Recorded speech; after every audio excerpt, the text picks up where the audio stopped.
Welcome to my channel. I am Simran Sahani. तो class 10 students आज पढ़े chapter Nelson Mandela long walk to freedom. तो इस चैप्टर के अंदर हमें बताया गया है कि जब नेल्सन मंडेला जी फर्स्ट ब्लैक प्रेसिडेंट बनते हैं साउथ अफ्रीका के, तो वो दिन कैसा था। तो देखो, आप सभी को पता है जैसे कि हमारे इंडिया के ऊपर ब्रिटिशर्स ने राज करा और हमारे ऊपर अत्याचार करा था ना, वैसा ही आप मानो कि जो अफ्रीका है, साउथ अफ्रीका कहना चाहिए हमारे को, तो ये साउथ अफ्रीका के अंदर ना ब्लैक्स एंड व्हाइट पीपल थे। ठीक है, तो जो भी व्हाइट पीपल थे इन्होंने ना ब्लैक्स के ऊपर बहुत ज्यादा अत्याचार करना शुरू कर दिया। अपार्थाइड सिस्टम इनके ऊपर चलाया, उसमें इनके ऊपर बहुत गलत तरीके से इतना अत्याचार होता था। इन लोगों को जो है आप मानो कि बहुत इंसल्ट करी जाती थी, इनसे स्लेव्स की तरह काम कराया जाता था। इनके रहने के इलाके अलग थे, इनको जो है आप मानो कि इनकी बीचेस अलग थी, इनको बेंच पे बैठने की इजाजत नहीं थी जहाँ पे व्हाइट लोग बैठते थे। तो बहुत अत्याचार ब्लैक लोगों के ऊपर होते थे साउथ अफ्रीका के अंदर बाय द व्हाइट पीपल जो थे। ठीक है, तो यहाँ पे भी जो है जैसे हमारी कंट्री के अंदर हमारे फ्रीडम फाइटर्स हैं, ठीक है, महात्मा गांधी, जवाहरलाल नेहरू और इंडियन नेशनल कांग्रेस जो है सबसे आगे रही थी फ्रीडम हमें स्ट्रगल दिलाने के अंदर, अंग्रेजों से आजादी दिलाने के अंदर, वैसे ही यहाँ पे बनी थी अफ्रीकन नेशनल कांग्रेस और उसी के एक मेंबर थे ये हमारे इस चैप्टर के राइटर नेल्सन मंडेला जी। ठीक है, इन्होंने बहुत ज्यादा आप कह सकते हो फाइट करी ऑपरेशन के खिलाफ, ये प्रोटेस्ट करे, आंदोलन करे और एक दिन ऐसा आया कि ये जो अपार्थाइड का सिस्टम था और जो ये व्हाइट लोग अत्याचार करे थे ये खत्म हो जाता है। इनके यहाँ पे होते हैं इलेक्शन, अफ्रीकन नेशनल कांग्रेस जिस पार्टी से नेल्सन मंडेला खड़े हुए थे, जो पार्टी सबसे आगे रही थी वो जीत जाती है और जो है रिजल्ट क्या होता है, जो नेल्सन मंडेला थे वो बन जाते हैं इस कंट्री के यानी कि साउथ अफ्रीका के पहले ब्लैक प्रेसिडेंट। जैसे हमारे यहाँ जवाहरलाल नेहरू बने ना आजादी के बाद में, इनके यहाँ क्योंकि नेल्सन मंडेला ने बहुत मेहनत करी थी, औरों ने भी करी थी, इन्होंने भी बहुत करी थी, ये बन जाते हैं आफ्टर द इनका जो यहाँ अपार्थाइड सिस्टम एंड होता है, अत्याचार ब्लैक्स के ऊपर होना खत्म होता है, उसके बाद ये बन जाते हैं पहले ब्लैक प्रेसिडेंट। ठीक है, कितनी सीटें जीती थी इनकी पार्टी ने? 252 जीती थी। ये पेपर में आएगा नहीं बट ये पता होना चाहिए, तभी चैप्टर पढ़ के अच्छा लगता है। ठीक है, अब जिस दिन जो है जब ये पूरे के पूरे वर्ल्ड में जो है आप कह सकते हो कि साउथ अफ्रीका के पहले ब्लैक प्रेसिडेंट बन जाते हैं, तो आज इस चैप्टर में आपको उस दिन की बात बता रखी है जब ये अपना प्रेसिडेंशियल ओथ टेक करने जाते हैं, यानी कि जो शपथ ग्रहण होता है, जिस दिन आप जो खड़े होकर ओथ लोगे कि आज से मैं इस कंट्री का प्रेसिडेंट हूँ, उस वाले दिन की पूरी कहानी जो है उसका ऑटोबायोग्राफिकल अकाउंट है इस चैप्टर में। नेल्सन मंडेला जी ने खुद लिख के बताया हमारे को कि वो दिन कैसा था उनकी लाइफ का जिस दिन वो प्रेसिडेंट बने थे। इतने साल उन्होंने संघर्ष करा था, 30-30 साल गाइस ये जेल के अंदर रहे थे, अपने बच्चों से अलग, अपनी वाइफ से अलग, इनको इतना मारा पीटा जाता था बाय द व्हाइट पीपल। उसके बाद जब यह प्रेसिडेंट बने थे तो क्या फील हुआ इनको, कैसा था, वो सब इन्होंने इस चैप्टर में बताया है। चलिए शुरू करते हैं अपने इस चैप्टर को। अच्छा, तो जिस दिन इनका जो है इनॉग्रेशन सेरेमनी हुई थी, या आप कहो कि जिस दिन इनका शपथ ग्रहण समारोह हुआ था, उसकी डेट क्या है? उसकी डेट है 10 मई। ठीक है, 10 मई के दिन ये हुआ था एंड ये बताते हैं कि जिनको ओथ टेकिंग सेरेमनी हुई थी ना, उस सेरेमनी से एक आध दिन पहले से ही बहुत सारे वर्ल्ड के जो अलग अलग लीडर्स थे वो साउथ अफ्रीका पहुंच गए थे, क्योंकि ना पूरा वर्ल्ड खुश था कि अब इनके यहाँ से ये सिस्टम एंड हो गया। इनफैक्ट अगर मैं आपको बताऊं तो पहले ना वर्ल्ड ने इनको ओलंपिक में भी नहीं बुलाया गया था साउथ अफ्रीका को, और बड़ी बड़े जितने भी गेम्स होते थे वर्ल्ड के इवेंट में इनको पार्टिसिपेट नहीं करने दिया जा रहा था, क्योंकि पूरे वर्ल्ड को ये चीज़ गलत लगती थी कि तुम ब्लैक्स पीपल के ऊपर और जो है बाकी लोगों के ऊपर इतना अत्याचार कर रहे हो, ये नहीं होना चाहिए। तो पूरे वर्ल्ड ने बॉयकॉट कर रखा था। और आज जब इनके यहाँ से ये गलत सिस्टम खत्म हो गया था तो पूरे वर्ल्ड से अलग अलग लीडर जो थे वो यहाँ साउथ अफ्रीका पहुंचे हुए थे सेरेमनी से पहले ही, क्योंकि सब खुश थे कि यार इतना गलत सिस्टम हमारी कंट्री से एंड हो गया है। आज साउथ अफ्रीका के अंदर ये 10 मई के दिन पे जिस दिन का शपथ ग्रहण समारोह था, सबसे बड़ी एक कह सकते हो आप गैदरिंग हो रही थी जहाँ पे इतने सारे लोग आए हुए थे, पूरे वर्ल्ड से लीडर आ रखे थे, 140 से भी ज्यादा लीडर्स पूरे वर्ल्ड से गए थे यहाँ पे, और आज इन्होंने अपनी शपथ ग्रहण करनी थी नेल्सन मंडेला ने। ठीक है, अब ये जो पूरा इनका समारोह होने वाला था वो कहाँ होने वाला था? जैसे हमारे यहाँ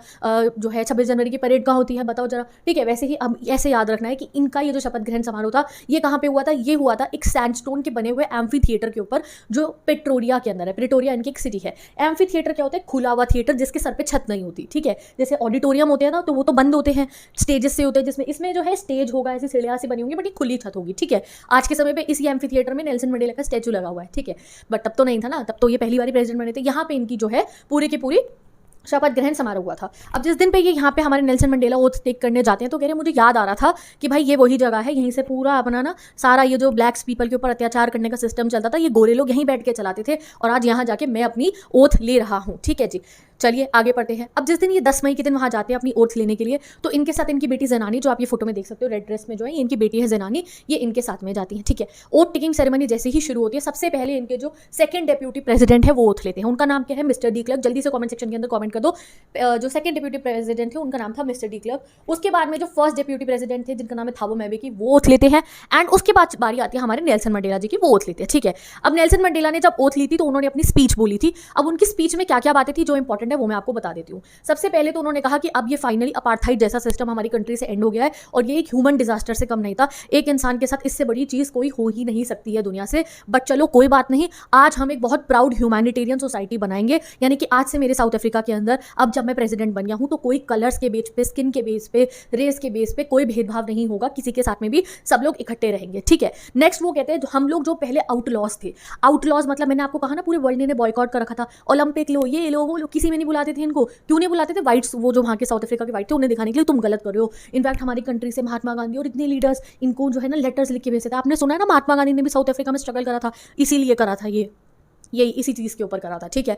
सब लेटर्स लिखते थे मत करो मत करो। तो वो कहते चलो आज देखो क्या दिन आया है कि जो हम लोगों को बुलाया नहीं जाता था कहीं पे, आज वो बड़े बड़े लीडर्स हमारे यहाँ पे आए because they are also happy कि इतना बुरा सिस्टम हमारी सोसाइटी में से एंड हो गया। तो उन्होंने पहले इंटरनेशनल जितने भी गेस्ट आए हुए थे पूरे वर्ल्ड से उनको थैंक यू करा कि आप हमारे जश्न में शामिल होने आए हो, जस्टिस पीस को आप लोग भी जो है हमारे साथ सेलिब्रेट करने आए हो। एंड देन उन्होंने कहा कि ठीक है अब हमने पॉलिटिकल फ्रीडम गेन कर लिया है, डेमोक्रेसी भी आ गई ना अब इनके यहाँ पे, अब डेमोक्रेसी आ गई है। आज से अब जब मैं प्रेसिडेंट बन गया हूँ इस कंट्री का तो मैं पॉवर्टी भी हटाऊंगा, किसी भी टाइप की सफरिंग भी हटाऊंगा, और इन डिस्क्रिमिनेशन यानी कि भेदभाव जो यहाँ होता था तुम सोच भी नहीं सकते। पता है क्या, इनको एक ऐसा लॉ बना हुआ था कि जो ब्लैक लोग हैं उन्हें पढ़ाई भी उतनी ही कराई जाएगी जितने व्हाइट लोगों की सेवा करने में, इनके नौकर बन के रहते थे ये, बेसिकली स्लेव बन के, उतनी ही पढ़ाई कराई जाती थी जितनी उनकी सेवा करने के लिए ज़रूरत हो। ऐसा तक इनका एक्ट था। और मतलब समझ लो तुम कि बेंच है तो ब्लैक लोगों का अलग है, पास एक पास टाइप होता था, अगर गोरे लोगों की कॉलोनी में जाना है ना, उनके साइड में जाना है तो वो नहीं होगा तो भैया जेल में डाल देंगे। बहुत बहुत ज़्यादा अत्याचार होता था, यू कांट इवन इमेजिन। ऐसी सोसाइटी में ही रह रहे थे। बट चलो वो कहते हैं अब ये सब खत्म हो गया है, never again will one person oppress another. अब मेरी कंट्री के अंदर एक आदमी दूसरे पे अत्याचार नहीं करेगा। लास्ट में बोलते हैं let freedom reign. Freedom reign मतलब क्या, फ्रीडम चलता रहे, गॉड ब्लेस अफ्रीका, ठीक है। तो अफ्रीका तो वैसे पूरा कॉन्टिनेंट है but we say it Africa, समझ गए। स्पीच में ये सब हुआ and you can read it with the notes. Okay जी, चलिए आगे पढ़ते हैं। अब मैं एनसीईआरटी से ना बच्चों को ये चैप्टर बहुत डिफिकल्ट लगता है, बहुत ज़्यादा नहीं है डिफिकल्ट गाइस, इजीली समझा रही हूँ, समझो। चलिए आगे क्या होता है। अब जैसे ही वो ओथ ले लेते हैं अपनी, तो उसके बाद में ना मिलिट्री का ट्रिब्यूट होता है, ठीक है।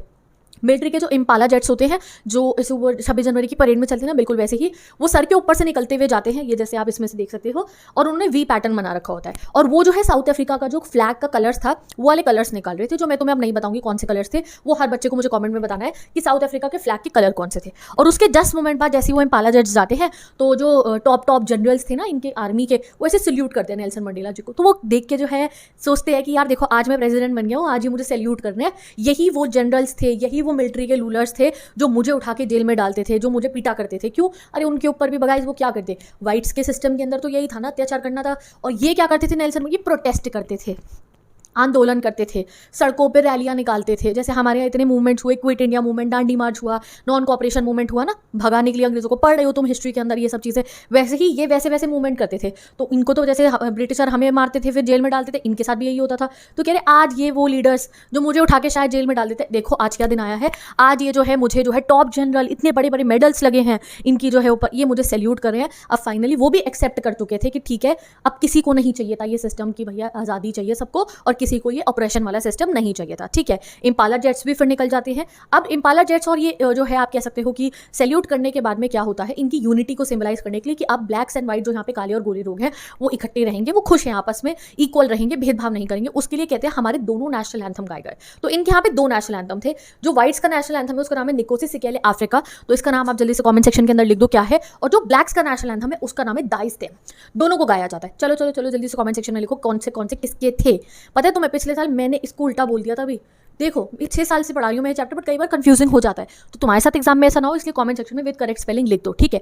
और सबने कह रहे हैं उस दिन तो किसी को याद नहीं था, यानी कि ब्लैक वालों को व्हाइट का एंथम याद नहीं था, व्हाइट वालों को ब्लैक का नहीं था, बट वो कह रहे हैं एक दिन हो जाएगा हमें याद, क्योंकि अब हम अपनी बुराइयां जो थी मन में या आपको मतभेद थे वो भुला चुके हैं, ठीक है। अब जब वो यहाँ खड़े हुए थे, ये सब देख रहे थे कि सब लोग इकट्ठे होकर नेशनल एंथम गा रहे हैं, तो नेल्सन मंडेला ने लिखा है कि मुझे ना उस दिन वो दिन याद आ रहा था, मतलब वो समय याद आ रहा था जब ये ऐसा सिस्टम स्टार्ट हुआ। ऐसा क्या हुआ कि व्हाइट्स ने अत्याचार करना शुरू कर दिया ब्लैक के ऊपर, हिस्ट्री वो याद करे थे।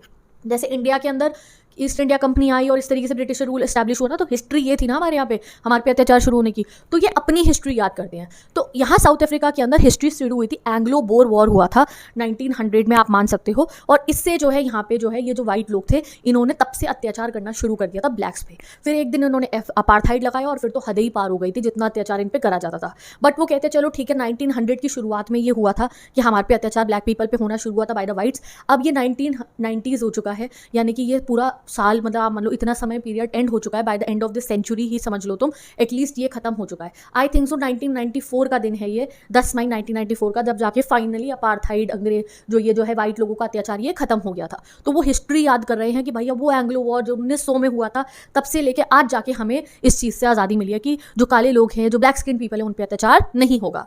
ठीक है जी। अब एक ऐसी गवर्नमेंट आ गई है उनकी सोसाइटी के अंदर जो लोगों को राइट्स देगी। अब ये नहीं कि ब्लैक प्रेसिडेंट बन गया तो व्हाइट पे अत्याचार करेंगे, नहीं, अब सबको राइट मिलेंगे, सबको फ्रीडम मिलेगा रिगार्डलेस ऑफ स्किन कलर, कोई किसी भी स्किन का हो। तो ये बात वो याद करते हैं। नाउ अब वो कहते हैं कि ठीक है, हमारे ऊपर बहुत सारे सेक्रीफाइसेस हुए। देखो कहते हैं ना, हमारे ऊपर जो चीज़ ना हीरे को वैसे ही तराशा जाता है, मतलब वो होती है कि मार के जो है, तो वैसे ही कह रहे हमारे पे बहुत अत्याचार हुए हम ब्लैक्स के ऊपर। तो कहीं ना कहीं उससे हमें एक चीज़ ज़रूर मिली कि इतने ब्रेव, इतने करेजियस, इतने सेल्फलेस लीडर्स, इतने सेल्फलेस लोग मुझे मिले हैं, जिनको मैं कह सकता हूँ कि ये खाली मेरी वजह से नहीं मिला फ्रीडम। आज मैं तो प्रेसिडेंट बन गया, बट इतने शहीद हैं जिनकी वजह से जाके हमें ये फ्रीडम मिला था। और इसकी वजह से, ये जो अत्याचार हमारे पे हुआ, इसकी वजह से इतने हैवी कैरेक्टर के लोग हमारे यहाँ पे बने थे। तो उस दिन पे उनको याद आ रहे थे वो सभी great sacrifices, thousands of people की। देखो उनकी जवानी की फोटो है ये, देखो नेल्सन मंडेला की। तो उन्हें वो सब लोग याद आ रहे थे, अफ्रीकन पैट्रियट्स, वो सारे ब्लैक पीपल जिन्होंने शहीद हो गए थे वो इस सिस्टम को एंड होता हुआ देखने के लिए। ठीक है, वो कहते हैं काश वो लोग भी आज जिंदा होते कि वो भी देख पाते कि उनका स्ट्रगल कामयाब हो गया, आज हमें जो है इस जो है ऑपरेशन के सिस्टम से आज़ादी मिल गई है। कुछ लीडर्स का वो नाम लेते हैं, वो कहते हैं एक बहुत ही डीप वुंड है हमारे दिल के अंदर, ऐसे आसानी से अपार्थाइड में हमारे साथ जो अत्याचार हुए हैं हम भूल तो नहीं जाएंगे, समय लगेगा भूलने में, बट ऐसे एक दिन हम भूल जाएंगे। और फिर वो बड़े बड़े लीडर्स का नाम याद रखते हैं। अगर आप एनसीईआरटी में देखोगे तो एक फोटो से गिवन है, सबका कार्टून इमेजेस गिवन है बड़े बड़े, जैसे हमारे के नेशनल लीडर्स का आप नाम ले सकते हो, इनके नेशनल लीडर के, जैसे ओलिवर टैम्बो, वॉल्टर सिसिली, और मैंने अदर लिखा है क्योंकि मैं चाहती हूँ कि ये तुम्हारा होमवर्क है। तुमने बुक में से देख के एक तो वो साउथ अफ्रीका के फ्लैग के कलर और ये जितने भी फ्रीडम फाइटर्स का नाम लिखा है वो मुझे कमेंट करके आप बता देना। ठीक है, आता नहीं है एग्जाम में, बट कम से कम 4 का कमेंट करके बता देना, 4 तो आपको लिखने ही होंगे। तो कह रहे इस वजह से ये जो इतना अत्याचार हुआ ना हमारे ऊपर, such suffering brought out extraordinary courage and character. कह रहे इतनी सफरिंग, इतने अत्याचार के बाद ही ऐसा एक्स्ट्रॉर्डिनरी करेक्टर के लोग निकल के आ सकते हैं। एंड हम इस चीज़ से रिलेट कर सकते हैं। भगत सिंह जी, सुभाष चंद्र बोस, हमारे यहाँ के जो फ्रीडम फाइटर्स थे, उनका करेक्टर यू नो दैट, वो कितने नोबल थे। वो कैसे हुआ, इतना अत्याचार जब सहा ना हमने, तो हम लोग हर सब कुछ करने के लिए तैयार थे। तो सेम गोज ऑन इनकी कंट्री के भी जितने फ्रीडम फाइटर्स थे।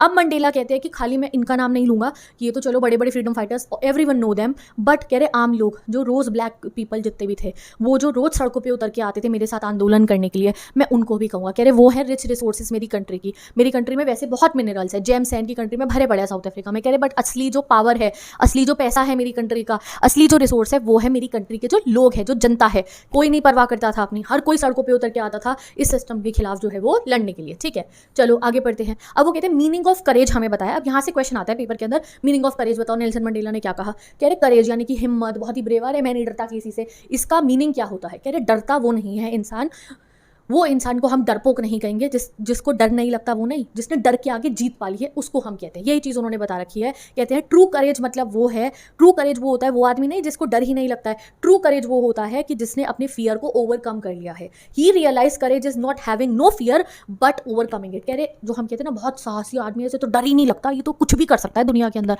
तो अगर वो आदमी कुछ भी कर सकता है, इसका मतलब ये नहीं कि उसे डर ही नहीं लगता। अरे डर लगता था उसको, उसने उस डर को ओवरकम कर लिया है। कह रहे ऐसे ही करा मेरे यहाँ के सभी, मेरे सारे साथ में जितने मेरे ब्लैक लोग थे जिन्होंने अत्याचार के खिलाफ लड़े, उन्हें डर लगता था, उन्हें भी मारने पे जब उन्हें मार पड़ती थी वो डरते थे, बट उन्होंने उससे आगे निकले, वो उस डर के आगे निकले, तब आज हमारे को ये जीत मिली है। तो रियल करेज होता है कि अगर आपको डर लग रहा है तो डरो मत। ये मत सोचो कि आप कमजोर हो, आपको डर लग रहा है। तो अगर आपने उस डर के ऊपर जीत पा ली तो you will be the successful one. तो a brave person feels fear but still fights through it, ये चीज वो कहते हैं। ठीक है, तो करेज का रियल मीनिंग क्या हुआ, उन्होंने क्या कहा। करेज मतलब क्या, करेज मतलब ये है कि ये नहीं कि डर नहीं लग रहा, डर के आगे जीत पा ली है। नाउ फिर वो हमें बताते हैं इंसानियत का मतलब। कह रहे और अच्छाई का मतलब। कह रहे तुम्हें पता है मुझे ना कई बार ऐसे में गिव अप करने वाली सिचुएशन में होता था कि यार 30-30 साल गाइस ये जेल में रहे हैं, तो इन्हें मारा पीटा जाता था कि गिव अप कर दूं, कैसे कैसे लड़ूंगा मैं इनके खिलाफ, वाइट्स के खिलाफ, कैसे मैं ये सिस्टम को एंड करूं। तो कह रहे कई बार ना ऐसा होता था कि प्रिजन में हमें मारा पीटा जा रहा होता था बहुत ज़्यादा। तो उनमें से ना कई बार कोई वाइट गार्ड होता था, मुझे उसकी आंखों में ना थोड़ी सी मेरे लिए थोड़ी सहानुभूति दिख जाती थी कि उसे बुरा लग रहा होता था, और तब मुझे देख के अच्छा फील होता था कि चलो ठीक है, इंसानियत और अच्छाई हम लोगों के दिलों में अभी भी है, वो खत्म नहीं है, बुझी नहीं है। तो उससे मुझे मोटिवेशन मिलता था कि मैं गिव अप नहीं करूँगा, एक दिन ये जो नफरत फैल गई है ना कि ब्लैक्स के ऊपर ऐसे अत्याचार करना है, वो हट ही जाएगी। तो एक इतने से मोमेंट से कि उनको मार भी रहे होते थे वो सारे के सारे वाइट, सो आप कह लो कि पुलिस थी या जो भी थी मार रहे होते थे, बट उनको मन में अगर उनको लगता था ना इससे बुरा लग रहा है मुझे मारते हुए, तो कह रहे वो मुझे मोटिवेशन लगती कि चलो अच्छी बात है, अच्छाई अभी खत्म नहीं हुई है किसी के भी जो है दिलों के अंदर से। और वो कहते हैं अच्छाई खत्म इसलिए नहीं होती क्योंकि अच्छाई हमारे लिए नेचुरल होती है। हेटरेट जो है, ये जो काले लोगों को आप ऐसा ट्रीट करो, उनको बुरे तरीके से ट्रीट करो, ये तो नया नया सिखाया गया है लोगों को।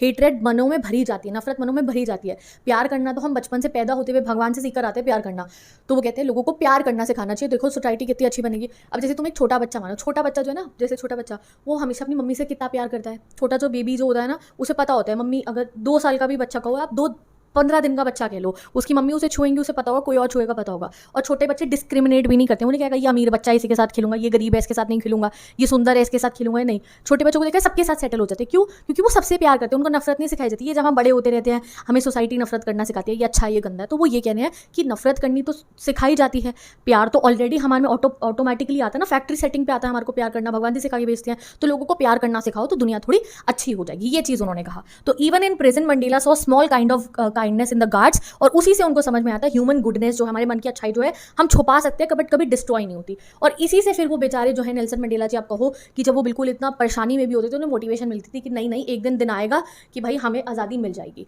नाउ अब मंडेला जी बताते हैं twin obligation, most important question है इस चैप्टर में से। ऑब्लिगेशन मतलब होता है ड्यूटी। अब तुम्हारी ड्यूटी क्या, पढ़ो लिखो नंबर लेकर आओ, 99% क्लास 10th के बच्चे हो तो ठीक है, ये तुम्हारी इस समय की ड्यूटी है। बट वो कह रहे एक आदमी की रियल ड्यूटी अगर बोलूँ हमारी लाइफ में जो होती है, मेरे अकॉर्डिंग एक है अपनी परिवार को, एक है उसकी जो है कंट्री को, ठीक है, कि अपना परिवार की रिस्पेक्ट करे, परिवार को अच्छे से पालन पोषण करे उसका, और दूसरा अपनी कंट्री की इज्जत के लिए सब कुछ करे।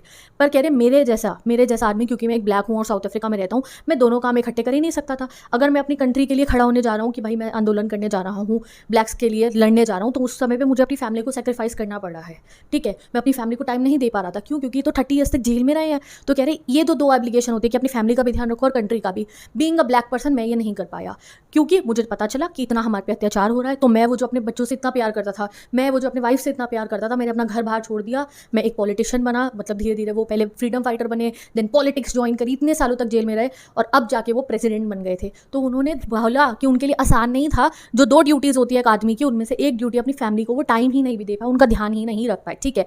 तो इन अ फेयर सोसाइटी कोई आदमी दोनों काम करेगा, देश के लिए भी अच्छा काम करेगा, अपनी वाइफ के लिए भी, बच्चों के लिए भी। बट अपार्थाइड वाले साउथ अफ्रीका में ब्लैक लोगों के लिए वो पॉसिबल नहीं था कि अगर उन्हें डिग्निटी से रहना है, क्यों अच्छे से उनके जो है, जैसे किसी के बच्चों के ऊपर अत्याचार हो रहा है तो पापा क्या करेंगे, रोके कि नहीं नहीं मेरे बच्चों को परेशान मत करो। बट अगर वहाँ के वाइट लोग उनके बच्चों को कुछ कह रहे, वो कुछ कह ही नहीं सकते थे, वो चुप ही नहीं करा सकते थे उनको, तो वो इसलिए कह रहे हमारे लिए पॉसिबल नहीं था। तो इस वजह से कह रहे मैंने अपने घर को छोड़ा, मैंने उस आज़ादी पाने के लिए कि मेरे बच्चों को कोई भी गलत ट्रीट ना कर पाए कभी भी इस कंट्री के अंदर, उनके साथ कोई भी बुरा व्यवहार ना हो, इसलिए मैंने अपनी वाइफ को भी, बच्चों को भी उस टाइम को सैक्रिफाइस करके मैंने आंदोलन करा, जेल में भी रहा, एंड तब जाके हम लोगों को आज़ादी मिल गई है। तो इस वजह से उन्होंने जो है करा, फ्रीडम के लिए उन्होंने अपनी फैमिली से ऊपर अपनी कंट्री को रखा, क्योंकि फ्रीडम मिलेगा तभी अच्छे से रह पाएंगे अपनी फैमिली के साथ भी, ठीक है जी। चलो अब आगे वो बताते हैं, फ्रीडम की ही जब बात हो रही थी तो ऐसे एकदम से नहीं गाइस कि उनके मन में आ गया कि मैं फ्रीडम फाइटर बनूंगा। वो बताते हैं कि उन्होंने डिसाइड कब करा कि उन्हें फ्रीडम फाइटर बनना है, उन्हें ऐसे सड़कों पर जाकर आंदोलन करना है, ब्लैक्स के खिलाफ, ब्लैक्स के ऊपर जो अत्याचार हो रहा है उसके खिलाफ लड़ना है, वो सब कब डिसाइड करा? क्योंकि जब ये छोटे से तब से ये सिस्टम चल रहा था, बड़े होके बने ना फ्रीडम फाइटर। तो कह रहे बचपन में मैं अपनी ट्राइब में रहता था और अपने पापा के रूल्स जितने होते थे हमारे ट्राइब के वो मानता था, घूमता फिरता था, मुझे लगता था वो फ्रीडम है कि मैं जो मर्जी करूं, बस पापा का जो रूल्स बनाए मैं वो मानूं, उसके अलावा तो जो मैं कर रहा हूं करता रहूं, घूमूं फिरूं, नहाऊं धोऊं, ये सब मेरा जो है मजे करूं, मेरे को ये फ्रीडम लगता था। जैसे बचपन में हमें लगता था भैया 4 घंटे शिनचैन देख लीजिए हमारा फ्रीडम है, चॉकलेट खा ले, टॉफी खा ले और चिप्स भी खा ले एक दिन पे, ये हमारा फ्रीडम लगता था। तो एक्जैक्टली इन्हें लगता था। कह रहे फिर जब मैं बड़ा हुआ, कॉलेज में गया तो घूमूं फिरूं, ठीक है, और पिक्चर देखने जाऊँ रात को, अपनी मर्जी की बुक्स पढ़ूँ, कुछ पैसे कमा लूँ, मुझे ये फ्रीडम लगता था, ठीक है। हमें भी यही लगता है जब हम बड़े तो मोबाइल चाहिए, गाड़ी चाहिए, ठीक है, ये चाहिए भैया, अच्छा सा फोन चाहिए, अच्छे से कपड़े चाहिए, ठीक है, ये चाहिए हमारे को फ्रीडम लगता है, घूमे फिरे कैफे में बैठे, ये फ्रीडम लगता है। कह रहे मुझे भी यही लगता था। बट कह रहे जब मेरी शादी भी हो गई और जब मैं बड़ा हो गया, मेरी जॉब वॉब लग गई, और फिर जब मैंने अपने आसपास में देखा कि यार ये कोई फ्रीडम है, हम ब्लैक्स के साथ कैसा व्यवहार हो रहा है इस कंट्री के अंदर, तब जाके मुझे समझ में आया कि ये रियल फ्रीडम नहीं है। जब तक हम ऐसा नहीं करेंगे, ब्लैक और वाइट इक्वल हैं सोसाइटी के अंदर, तब तक हम फ्री नहीं हैं। और उस दिन मैंने सोचा मैं अफ्रीकन नेशनल कांग्रेस ज्वाइन करूंगा, मैं एक फ्रीडम फाइटर बनूंगा, मैं प्रोटेस्ट करूंगा और अपने देश को इस अपार्थाइड सिस्टम से आज़ादी दिलाऊंगा। तो ये चीज़ उन्हें बाद में रियलाइज़ होती है। लेटर जब उन्हें समझ में आया कि हाँ वो लोग फ्री नहीं हैं, कि ब्लैक लोगों के ऊपर कितना अत्याचार हो रहा है, तब उन्होंने अफ्रीकन नेशनल कांग्रेस ज्वाइन करी। कह रहे मेरी खुद की भी मुझे चाहिए था ब्लैक के ऊपर अत्याचार खत्म हो, और हर मेरे लोगों को भी चाहिए था। तो जब मेरी फ्रीडम की हंगर इतनी बढ़ गई, मेरी भूख इतनी बढ़ गई कि इतनी बड़ी आज़ादी मुझे चाहिए, तब जाके मैंने ये सब काम करना शुरू करा। मैं इतना शाय बच्चा था, मैं बहुत शर्माने वाला था, उससे मैं एक ब्रेव एक्टिविस्ट बन गया। मैं इतना बड़ा डरपोक टाइप का था, मतलब सिंपल सा था, उससे मैं एक ऐसा लॉयर बना जो रिबेल था, आंदोलन करने वाला लॉयर बन गया। ठीक है, मैं एक फैमिली मैन था, मतलब अपने फैमिली से बहुत प्यार करता था। मैंने एक मंक की लाइफ जी, मतलब बेसिकली ये तो पूरा समय वहीं थे, प्रिजन के अंदर ही थे, इतने समय फैमिली को देख भी नहीं पाते थे। कह रहे ये सब मैंने इसलिए करा क्योंकि सिर्फ मैं अपना फ्रीडम नहीं एंजॉय कर पा रहा था, मेरे सारे आसपास के लोग भी जितने भी ब्लैक थे मेरी पूरी कंट्री के, वो भी नहीं कर पा रहे थे। तो इसलिए मेरे को जो है ये करना ही था। जब तक मैं फ्री नहीं होऊंगा, जब तक सब लोग फ्री नहीं होंगे तो मैं नहीं होऊंगा, मैं नहीं हूँ तो सब लोग फ्री नहीं हूँ। मुझे ये समझ में आ गया था। अब वो चैप्टर एंड करते हैं। अभी तक तुम्हें, जब ये तुमने पढ़ा है ना, तुम्हें व्हाइट लोगों के ऊपर थोड़ा गुस्सा आ रहा होगा, यार इन्होंने ऐसा क्यों करा। तो वो कहते हैं हाँ गुस्सा आ रहा होगा, बट स्टिल मैं उनको भी दोषी नहीं कह रहा हूँ कि उन्होंने ये सब क्यों करा, अत्याचार क्यों करा। वो कह रहे नहीं, वो भी कोई खुश नहीं थे हमारे पे अत्याचार करके। एट दी एंड उन्होंने अपने स्पीच में ये कहा और ये लिखा कि वो वाइट से अब नाराज़ नहीं है। इनफैक्ट वो तो कह रहे हैं कि वो लोग कौन सा खुश थे, क्योंकि जब आप किसी से नफरत कर रहे होते हो तो आप भी हैप्पी नहीं रहोगे, आपके अंदर नेगेटिव इमोशन होगा, एंड नेगेटिविटी में कोई अच्छे से नहीं रह सकता है। तो लास्ट में उन्होंने बोला Mandela believe both oppressed and the oppressor need liberation. Oppressed कौन होता है, जिसपे अत्याचार हो रहा है, ऑप्रेसर कौन, जो कर रहा है। तो यहाँ पे करने वाला कौन था अत्याचार, सफ़ेद वाइट लोग, ठीक है, और जिन पे हो रहा था वो कौन थे, ब्लैक पीपल, जो ब्लैक स्किन वाले थे। तो वो कह रहे हैं कि जो ऑप्रेसर है, जो वाइट स्किन पीपल थे, वो भी कोई खुश नहीं रहते थे। जब वो हमारा फ्रीडम छीन रहे तो उनके अंदर नफरत भरी हुई थी, एंड जो है नफरत के अंदर इंसान खुश नहीं रह सकता है। तो operation harms both the victim and the one who causes it. तो उनकी ऐसी सोच थी, इतनी महान सोच उनकी थी कि भैया जो ऑपरेशन कर रहा है ना, जो अत्याचारी है, वो भी कोई खुश नहीं रह सकता है। तो वो कह रहे हैं अगर आपको ये फ्रीडम चाहिए, फ्रीडम का सिंबल होता है ये टूटी हुई चेन है, तो अगर आपको प्रॉपर फ्रीडम चाहिए तो उसके लिए आपको नफरत भी हटानी पड़ेगी, अत्याचार भी खत्म होना चाहिए और अत्याचारी भी खत्म होना चाहिए। तो व्हाइट स्किन के मन में से भी नफरत खत्म हो और ब्लैक के ऊपर अत्याचार होना खत्म हो, ये है ट्रू फ्रीडम। और अब उन्हें ट्रू फ्रीडम मिल गया था। अब व्हाइट लोग और ब्लैक लोग ने आपको दिखाया ना कैसे खुश होकर वो नेशनल एंथम गा रहे थे। और आज आप देख सकते हो साउथ अफ्रीका में क्रिकेट मैच होता है, आप देखते हो ना, सब लोग कितने अच्छे से रहते हैं मिलजुल कर। ठीक है, तो विद दिस इस चैप्टर को एंड करते हैं। हमने पढ़ लिया पूरा का पूरा चैप्टर। ये वाले जो नोट्स हैं मैंने इंस्टाग्राम आईडी पे अपलोड कर दिए हैं। बुक से आप चैप्टर पढ़ोगे आपको बहुत डिफिकल्ट लगेगा, मैंने बहुत आसानी से जो जो लाइंस आपको याद रखनी है वो लिख दिया, बस एक बार रीड करना, it will help you. Notes and summary इसी से बन जाएगी, एंड हर इंपॉर्टेंट क्वेश्चन जो होगा आपके पेपर का, आपने अगर ये नोट्स की लैंग्वेज को लर्न कर लिया, आप कोई भी आंसर भी लिख पाओगे। ठीक है, तो मैं मिलूंगी आपसे नेक्स्ट वीडियो में। Bye bye, take care, best of luck. And yes guys, मैं अपने चैनल पे क्लास 10 की SST, क्लास 10 की इंग्लिश और भी जो आपके सब्जेक्ट्स है वो पढ़ा रही हूँ। तो go and subscribe to my channel, video को लाइक कर दो और सब्सक्राइब कर दो चैनल को, एंड इंस्टाग्राम आईडी पे जाके फॉलो मार लो, क्योंकि वहाँ पे सारे नोट्स आ चुके हैं SST के, इंग्लिश के, और इनफैक्ट आपके साइंस के भी नोट्स आ चुके हैं। तो go and follow me on Instagram and वहाँ से नोट्स ले लीजिए, लाइक कर दो वीडियो को, और जो जो कमेंट करने को कहते हैं जल्दी से कमेंट कर दो। Bye bye.